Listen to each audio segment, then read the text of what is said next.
ഗതാഗത മന്ത്രിയെ ഞാൻ വെല്ലുവിളിക്കുന്നു.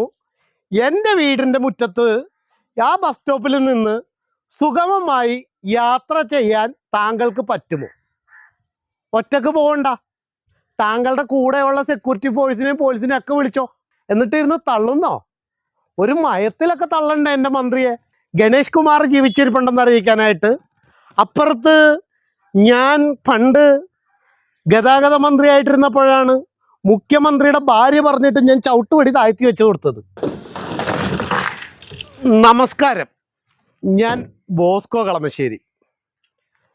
കഴിഞ്ഞ ദിവസം കേരളത്തിൻ്റെ ഗതാഗത മന്ത്രി ഒരു തള്ളി. ഗിയറിലും ഹാൻഡ് ബ്രേക്കിലും കിടക്കുന്ന ഈ വണ്ടി ഇങ്ങനെ തള്ളി അനങ്ങൂല. ഇതിലും വലിയ തള്ളാണ് ഗതാഗത വകുപ്പ് മന്ത്രി തള്ളിയത്. KSRTC ബസ്സിലെ സൗകര്യങ്ങൾ കൊണ്ട് ഒരു കാറ് ഒരാൾ വിറ്റു എന്നാണ് പറഞ്ഞത്. ഇതിൽ അയാളെ പൊതുസമൂഹത്തിൽ മീഡിയയുടെ മുമ്പിൽ കവർ ചെയ്യാൻ മന്ത്രി എത്ര ലക്ഷമാണ് അയാളുടെ കയ്യിൽ നിന്ന് മേടിച്ചതെന്ന് മാത്രം പറഞ്ഞാൽ മതി. കാരണം ഗതാഗത മന്ത്രിയെ ഞാൻ വെല്ലുവിളിക്കുന്നു. എൻ്റെ വീടിൻ്റെ ദാ കാണുന്ന റോഡിലൂടെ പോയിരുന്ന 2 KSRTC ബസ് വിറ്റ് പുട്ടടിച്ച് തിന്നത് നിങ്ങളുടെയൊക്കെ ഉദ്യോഗസ്ഥരൊക്കെ തന്നെയല്ലേ എന്ന് ഞാൻ മുഖത്ത് നോക്കി തന്നെയാണ് ചോദിക്കുന്നത്. ഇനിയും കുറച്ച് കാര്യങ്ങളും കൂടി പറഞ്ഞു തരാം. ഗതാഗത വകുപ്പ് മന്ത്രി ഇരുന്ന് ഞാൻ നേരത്തെ കാണിച്ച പോലെ ഇങ്ങനെ ഇരുന്ന് തള്ളിയാൽ പോരാ. ഗതാഗത മന്ത്രിയെ ഞാൻ വെല്ലുവിളിക്കുന്നു.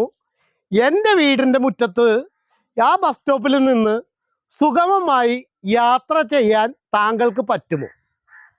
ഒറ്റക്ക് പോകണ്ട, താങ്കളുടെ കൂടെയുള്ള സെക്യൂരിറ്റി ഫോഴ്സിനെയും പോലീസിനെയും ഒക്കെ വിളിച്ചോ. കൂട്ടത്തിൽ നമുക്ക് ഒരുമിച്ച് പോകാം. ഗതാഗത വകുപ്പ് സെൻട്രൽ ഗവൺമെൻറ് 100 ചില്ലം KSRTC ബസ് തന്നത് അത് ജില്ലയ്ക്ക് സിറ്റിക്കകത്ത് കിടന്നോടാൻ തന്ന KSRTC ബസ് കാസർഗോഡേക്കും കാഞ്ഞങ്ങാടേക്കും മറ്റപ്പുറത്തേക്കും അതിൻ്റെ അപ്പുറത്തേക്കൊക്കെ പറഞ്ഞു വിട്ടത് നിങ്ങളുടെ കീഴിലുള്ള ഉദ്യോഗസ്ഥരൊക്കെ തന്നെയാണ് അല്ലേ? സുഗമമായി AC-ക്കകത്തിരുന്ന് യാത്ര ചെയ്യാനുള്ള സൗകര്യം ഉണ്ടായിരുന്ന ആ ബസ്സുകളൊക്കെ വിറ്റത് നിങ്ങളൊക്കെ തന്നെയാണ്. എന്നിട്ടിരുന്ന് തള്ളുന്നോ? ഒരു മയത്തിലൊക്കെ തള്ളണ്ടേ എൻ്റെ മന്ത്രിയെ? മന്ത്രിക്ക് ബുദ്ധിയും ബോധവും വിവരവും ഇല്ല എന്നുള്ളത് വാസ്തവമാണോ എന്ന് ഈ ജഡ്ജി ആവുന്ന ആള് ബുദ്ധിമതിയും അല്ലെങ്കിൽ ബുദ്ധിമാനും മറ്റു കാര്യങ്ങളുമാണെന്നും അയാൾക്ക് മെൻ്റലി ഡിപ്രസ്ഡ് ഇല്ല എന്നും സർട്ടിഫൈ ചെയ്തൊരു പേപ്പർ കൊടുക്കണം. കാരണം സെലക്ഷൻ കിട്ടുമ്പോൾ ഇതെല്ലാം കൊടുത്തതിന് ശേഷം മാത്രമേ അയാളെ ജഡ്ജി സ്ഥാനത്തേക്ക് അപ്പോയിൻമെൻറ്റ് ചെയ്യത്തുള്ളൂ. എന്ന് പറഞ്ഞതുപോലെ മന്ത്രി കേരളത്തിൽ ഭരിക്കാൻ വരുന്ന മന്ത്രിമാരാവാൻ കഴിവുള്ളവർ ഞങ്ങൾക്ക് ബുദ്ധിമാന്യം ഒന്നുമില്ല എന്ന് രേഖാമൂലം തെളിയിക്കണം. അത് സ്കാൻ ചെയ്തിട്ടോ CT സ്കാനും പുതിയ ടെക്നോളജികളൊക്കെ ഉണ്ടല്ലോ, ഇതൊക്കെ വെച്ചൊന്ന് പരിശോധിക്കും. ഞങ്ങളുടെ മന്ത്രിക്ക് അല്ലെങ്കിൽ ഞങ്ങൾ മന്ത്രിയാക്കാൻ വെക്കുന്ന ആൾക്ക് മെമ്മറിക്ക് കുഴപ്പമൊന്നുമില്ല എന്ന് തെളിയിച്ചാൽ മാത്രം മതി. ഞങ്ങൾക്ക് വേറെ എതിരഭിപ്രായങ്ങളൊന്നുമില്ല. വെരി സിമ്പിളാണ്. കാരണം കാലം കുറേയായി ചാനലിൽ രാവിലെ ആവുമ്പോൾ മന്ത്രി ജീവിച്ചിരിപ്പുണ്ട്, ഗണേഷ് കുമാർ ജീവിച്ചിരിപ്പുണ്ടെന്ന് അറിയിക്കാനായിട്ട്. അപ്പുറത്ത് ഞാൻ പണ്ട് ഗതാഗത മന്ത്രിയായിട്ടിരുന്നപ്പോഴാണ് മുഖ്യമന്ത്രിയുടെ ഭാര്യ പറഞ്ഞിട്ട് ഞാൻ ചവിട്ടുപടി താഴ്ത്തി വെച്ച് കൊടുത്തത്. കാലാകാലങ്ങളിൽ പല ആവശ്യങ്ങൾ പറഞ്ഞിട്ടാണ് മാറ്റങ്ങൾ രൂപീകൃതമായിട്ടുള്ളത്. അങ്ങനെയാണെങ്കിൽ പണ്ട് കേരളത്തിൽ ഒറ്റവരിപ്പാതയായിരുന്നല്ലോ. അങ്ങോട്ടും ഇങ്ങോട്ടും ഒറ്റവരി കൂടെ തന്നെയല്ലേ 2 വാഹനങ്ങൾ പോയിരുന്നത്. അതിനകത്തല്ലേ പഴയ കരുണാകരൻ വാഹനാപകടത്തിൽ മരിച്ചത്. അങ്ങനെയാണെങ്കിൽ ഇപ്പോഴും അങ്ങനെ തന്നെ പോയാൽ പോരായിരുന്നോ? എന്തിനാണ് നിങ്ങൾ 4 വരിപ്പാതയാക്കിയത്? അപ്പോൾ ഈ പറയുന്ന തള്ളാണ്. ഞാൻ ഗതാഗത മന്ത്രിയെ വെല്ലുവിളിക്കുന്നു. ഈ പറഞ്ഞ ഗതാഗത മന്ത്രി KSRTCയുടെ സൗകര്യം കൊണ്ടാണ് സ്വകാര്യ കാർ വിറ്റെങ്കിൽ മന്ത്രി എൻ്റെ നാട്ടിൽ വന്ന് ദേ എൻ്റെ വീടിൻ്റെ അടുത്തുള്ള ഗേറ്റ് ബസ് സ്റ്റോപ്പിൽ വന്നിട്ട് മന്ത്രി ഈ കളമശ്ശേരി വരെ മെട്രോ സ്റ്റേഷൻ വരെ ഒന്ന് കൊണ്ടുപോയി വിട്ടാൽ മതി. ആ KSRTC ബസ്സോ ഏത് ബസ്സോ സ്വകാര്യ ബസ്സോ ഏതോ ആയിക്കോട്ടെ, സുഗമമായി യാത്ര ചെയ്യാൻ പറ്റുന്ന ഒരു സെറ്റപ്പ് ഒന്ന് കാണിച്ചു തന്നാൽ മതി. ഞാൻ മന്ത്രി പറഞ്ഞത് ശരിയാണെന്ന് ഞാൻ പറയാം. ഞാൻ ദേ ഈ കാറ് വെറുതെ മറ്റേ പോളിനെ പോലെ കാശ് മേടിച്ചിട്ടല്ല, ഫ്രീ ആയിട്ട് ഞാൻ വിറ്റേക്കാം. ഞാൻ ഈ കാറ് കാശ് മേടിച്ചിട്ടല്ല, ഫ്രീ ആയിട്ട് കൊടുക്കാൻ ഞാൻ തയ്യാറാണ്. ഗതാഗത മന്ത്രിക്കും എടുക്കാം.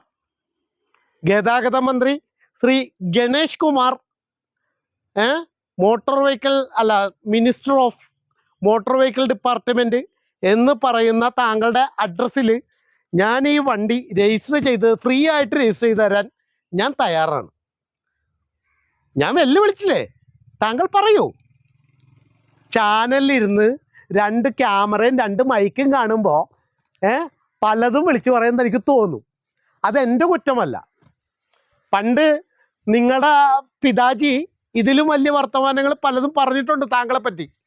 ഇതൊക്കെ തന്നെയാണ് ഞാൻ ഒഴിച്ച് ബാക്കിയുള്ളവർ ഉള്ളി പറയും, ഞാൻ നിങ്ങളുടെ മുഖത്ത് നോക്കി പറയും. എനിക്കും കിട്ടണം ആ സൗകര്യം. അല്ലെങ്കിൽ 2 KSRTC ബസ്, ഇതിലെ പോയ 2 KSRTC ബസ് ആ പെർമിറ്റ് ഉൾപ്പെടെ മറിച്ച് വിറ്റ് ഇത് ചെയ്തതിന് താങ്കൾ ഉദ്യോഗസ്ഥർക്കെതിരെ കേസെടുക്കൂ. അല്ലെങ്കിൽ താങ്കൾ എൻ്റെ വീട്ടിൽ വന്നിട്ട് അല്ലെങ്കിൽ രാവിലെ വന്നിട്ട് ഇവിടെ നിന്ന് ഈ ബസ്സിൽ കയറി യാത്ര ചെയ്യുന്നത് എങ്ങനെയാണെന്ന് നോക്കിയാൽ മതി. ഇനി എൻ്റെ കാര്യം വിടും, ഞാനൊക്കെ കുറച്ച് വാർദ്ധക്യമായി, 42 വയസ്സോളമായി. എൻ്റെ കാര്യം വിടൂ. കുട്ടികൾ എങ്ങനെയാണ് പോകുന്നതെന്ന് നിങ്ങൾ നോക്കൂ. എന്നിട്ട് നിങ്ങൾ കഥ പറയാൻ വരൂ.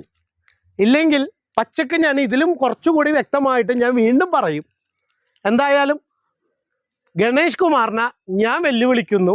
രാവിലെ 9 മണിക്ക് ഈ റോഡിലെ ബസ്സിൽ നിന്നും സുഗമമായി യാത്ര ചെയ്യുന്ന വിദ്യയെ എന്നെയും കൂടി പഠിപ്പിച്ച് നേരി കാണിച്ച് ബോധിപ്പിച്ചാൽ ഈ കാറ് ഗണേഷ് കുമാർ എന്ന് പറയുന്ന മന്ത്രിയുടെ പേരിൽ ഫ്രീ ആയി രജിസ്റ്റർ ചെയ്ത് തരും.